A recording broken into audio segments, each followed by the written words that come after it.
What's up YouTube, this is Gresnick, and welcome back to another reaction video. Today we'll be reacting to the film theorist, Samurai Jack is the villain.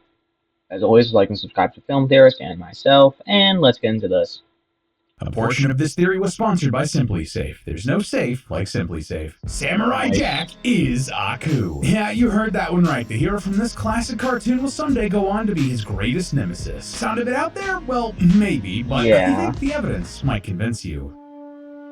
Alright. Hello Internet, welcome to Film Theory, the show that's waiting for a foolish samurai warrior wielding a magic sword to step forth to oppose me. So today we are talking about one of my favorite series of all time, Samurai Jack. If you don't know, Samurai Jack is a classic cartoon from the 2000s all about a samurai that's, well, given the name Jack. He was the prince of feudal Japan whose father was imprisoned by the evil shape-shifting demon Aku, but not before Jack was sent away to train with masters from all around the world. Jack later returned to Japan, but before he could defeat Aku, the demon pulled the cheap trick of opening a portal and flinging Jack into the distant future, where Aku had thousands of years to take over the entire planet. And now, Jack is on a quest to get back to the past so he can defeat Aku before any of this happens and undo his nightmarish timeline. This show was awesome. It had some of the best animation of the era, homages to cinematic and literary classics, and it wasn't afraid to tackle some pretty mature ideas and themes in ways that treated its younger audience with respect. Fun fact, some friends and I in high school did like a March Madness bracket of the best cartoons from our childhood, where we assembled like a council to discuss them and vote for our favorites. And Samurai Jack ended up winning the whole thing. Honestly, I've wanted to do something involving Samurai Jack for years. We've actually had this episode floating around in the backlog for a while, just waiting for us to sit down and really hammer it out. And you know what? It's time. I want to take a real crack at this and prove to myself that Samurai Jack is still the GOAT, even in the theory world. So today, after taking a look back at the series, I think that we did it. I think that we have a theory here that's worth covering. See friends, Samurai Jack, the warrior meant to go back in time to defeat Aku, he is Aku. At some point in his life, the darkness inside of Jack will become the demon that he spent decades fighting, and the reasoning for it? Well, it will make total sense. And okay, yeah, I know the good guy is bad actually is a film theory classic that's basically a trope at this point, and admittedly, this one is a little bit out there. But if you're willing to suspend your disbelief just a little bit, we're gonna have some fun, loyal theorists. So take up your magic swords. It's time for us to get back to the past. So I think that the best place for us to start here with a claim like Jack is Aku is by pointing out some of the similarities between Jack and Aku. I mean, if they're actually the same being, it would only make sense that they'd share some traits, right? So what do we got? Well, the few times that we see Aku take human form, he's extremely skilled with weapons in the exact same way that Jack is. When he steals Jack's sword, they're basically evenly matched, and at another point, he masquerades as a female warrior to fight alongside Jack, and the two are more or less on equal footing. Similarly, he proves this again during a fight where he doesn't use his powers, and Aku even took the form of an entire samurai army, proving his skills with the blade once again. It took Jack his entire life to master these skills, and while it's possible that Aku spent time training, it's interesting that he and Jack are basically evenly matched, right? But the similarities don't just stop at their physical prowess. Both Jack and Aku are also on very similar wavelengths in the way that they think. For example, the two often get into each other's heads, playing mind games to anticipate how the other will respond, and they get deep. Because I knew that you knew that I knew that you knew that I knew you would cheat. That's like 5 layers, dude. But their similarities in their thinking go beyond knowing how each other will react during their conflict. They also respond to stress and trauma in very similar ways. For example, in the final season, the strain brought on Aku by Jack causes the demon to conjure up another version of himself to process those anxieties. Basically, he gives himself a sounding board to vent about Jack. We don't say his name here. It is a safe place.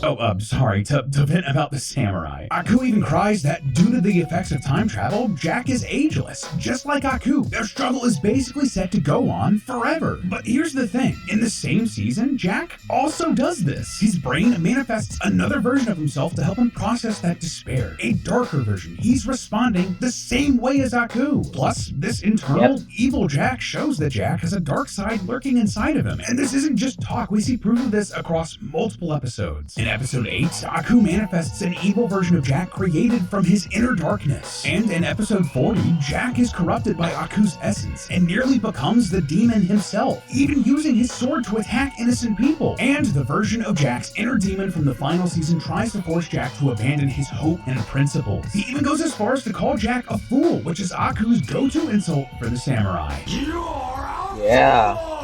A foolish samurai warrior wielding a magic sword. That is a very specific choice of words and isn't a coincidence. The writers wanted us to see these parallels. You know, something I bet Jack wishes he could do when he gets flung into the far future is to make sure that the people that he cares about most are safe, and he wouldn't need to worry about that if he had Simply Safe, the sponsor of today's theory. If you don't know, Simply Safe is a home security system, but this isn't one of those ancient ones. 50% off your Simply Safe security system when you sign up for a professional monitoring plan. Plus, your first month will be free. All you gotta do is go to simplysafe.com/filmtheory to customize your plan today. There's no safe like Simply Safe. Thank you again to Simply Safe for sponsoring today's theory. Now let's get back to the past with Samurai Jack. And just to clear this up, this isn't just some darkness brought forth by Aku and his evil spells or corrupting influence. This is a darkness inside of Jack that he gave life to. It's an organic part of Jack, and on some level, Jack wants to give in to these sinister thoughts. I mean, he almost does. That's like the whole plot of the final season. And even when he wins out over his darkness time and time again, it continues to resurface, empowered by his sadness and despair. Now, all of that being said, while these are interesting parallels, that's not quite enough to definitively say that these two are the same guy, right? Regardless of how much I love this pitch, it's not quite enough to do the classic film theory, actually, they're the same angle. No, if we wanted that, we'd need some sort of story element, a piece of lore that just cements the Jack-Aku connection. The Jakku connection, one could say. Otherwise, these are fun coincidences and nothing more. But thankfully, we have exactly that. See, there was always a bit of a loose end from the series that always bothered me. A lingering thread that's never quite leading anywhere. Well, at least not that we see in the show, but anyway. There's a character in Samurai Jack known only as the Guardian, who appears in the episode Jack and the Traveling Creatures. The Guardian is a powerful warrior who guards a portal that can be used to travel through time and space, but the only person who can use this portal is the man who defeats the Guardian in battle. See, Samurai, only one man has been prophesied to defeat me, and that man is the only man who can use this time passage. Now, this is a series that takes these sorts of prophecies pretty seriously. I mean, it's part of this magical world, right? But there are a couple of roadblocks with this, as we see in the show. See, in this episode, Jack can't defeat the Guardian, but unlike everyone else that he kills after he defeats them, the Guardian doesn't kill Jack. He lets Jack go. And why? Well, just check this out. You will never gain entrance into... Oh, I understand. The portal stops the Guardian before he can kill Jack, and he lets Jack go right before we see a vision, a prophecy of what's to come, a prophecy of a much older Jack wearing a crown with a sick beard inside of the portal. The Guardian even says, Can't use it yet, Samurai Jack. Not yet. Not yet. So, very clearly, this show is spelling out for us that Jack is eventually going to defeat the Guardian and gain passage through the portal to fulfill his quest, right? I mean, it's a sentient, time-traveling portal. It should have knowledge of what's to come. Seems kind of hard to refute, right? Except, well, that's not what happens. None of this is what happens. Why? Well, we know that Jack isn't the one who defeats the Guardian. In episode 100, Jack returns to the time portal only to find it broken and destroyed, and the Guardian's glasses on the ground. Aku has come in, killed the Guardian, and destroyed the portal in his efforts to thwart Jack from going back in time. So, was the prophecy just wrong? I mean, that seems to really go against how time travel and prophecy works in this universe. In Samurai Jack, there's only one consistent timeline. There isn't a multiverse that branches out from different choices, which we know because Ashi ceases to exist when Aku is eventually defeated. Plus, again, it's like a sentient time portal. It would know what's going on. So, no, something else is going on here. And you know how all of this would make sense? If Aku was Jack, or at least the darkness inside of Jack's heart somehow manifested into its own being. If Aku were Jack and he defeated the Guardian, then that would fulfill the prophecy and keep everything consistent and good. Part of Jack will have defeated the Guardian. So, okay, I think that that's a lot of evidence from their abilities and their character and the lore of the actual series pointing towards Aku being some sort of dark reflection of Jack. But this also leaves two big questions for us. Firstly, wait, how How can this possibly be a thing? And secondly, why would Jack become Aku? Well, let's tackle those questions one by one, starting with the how this is a thing. Yeah, it might be weird to think about Jack, who is very much a human, somehow becoming Aku. I mean, not only is Aku a demon, a being of true darkness, but he's also been around for ages and done a lot. Like, Aku's earliest known form was this random blob of darkness floating out in space. The gods swooped in and tried to destroy Aku, with the small piece breaking off and crashing onto the Earth. That was actually the meteor that killed the dinosaurs, fun fact. Yeah, I love that bit of trivia. Anyway, it'd be hard for Jack, who was born in Imperial Japan after Aku has already been around, to become Aku, right? Well, not so. We have a great explanation for that, too. See, that whole storyline with the time portal and the Guardian, it tells us more than that Aku and Jack are likely the same person. Remember the vision that we're shown within it of that much older Jack with the beard that I am not jealous of at all? Originally, that seemed like a bit of a spoiler for the whole series. This was a glimpse at how Jack was eventually going to get back in time to defeat Aku. But after Season 5 came out, well, that's not how it happened. Season 5 is set 50 years after the first 4 seasons, and we learn a couple of things that are pretty hard to reconcile with this prophecy. Firstly, we know the Jack that we see in the series could never age into the man from this vision. Season 5 established that since Jack was displaced from his own time, he couldn't age. 50 years have passed, but I do not age. It's been 50 years and he doesn't look a day older. Like, he's pretty spry for a dude in his 70s, right? So, because Jack can't age, he's stuck in the body and at the age that he was originally flung into the future with. Well, that's not entirely true. I mean, he couldn't age into this man in the Aku-dominated timeline while he was in the future. But if he were to return to his own time, well, then Jack could age. He could become this great warrior king, assuming his father's throne and leadership. So this prophecy, this vision that we're seeing here, it's not directly of the future. This isn't showing Jack coming back to the time portal in Aku's twisted future when he's older and stronger and going back in time to defeat Aku. He's already done that. This is showing Jack back in his proper time, going to the portal for some other reason, something we don't see in the series. And before you're skeptical that the portal wouldn't have existed in the past, well, that's not that far out of the realm of possibility. During the Aku-dominated future, the portal has likely existed for a long time, since the Guardian says he's been guarding it for countless eons. Jack's destiny is to return to this portal when he's much older, much stronger, to do something that had nothing to do with going to the past to defeat Aku. No, instead, he's here after he's returned to his original time to do something else, to go back in time to become Aku. Oh, and hey, just to make sure this is pointed out, it's also entirely possible within this universe that Jack could literally become Aku. Like, sure, the darkness inside of him that is already similar to Aku could take him over, like we've already talked about, but there was a whole episode called the Aku Infection where Aku gets a cold and gets Jack sick, slowly turning Jack into Aku before the infection is eventually purged from Jack's body. Something similar could happen elsewhere in time, transforming Jack into the darkness that is Aku. Okay, just to recap, because we've covered a lot of moving pieces with this series. We know that 1, there's a darkness within Jack that's already similar to Aku. 2, there's a pretty good lore implication that Jack is Aku because of the Guardian's time portal. 3, Jack still needs to time travel through the Guardian's portal like we see in the original series. And 4, beings in this universe can be corrupted and turned into Aku. All of the pieces are here for Jack to actually be Aku, except perhaps the biggest one.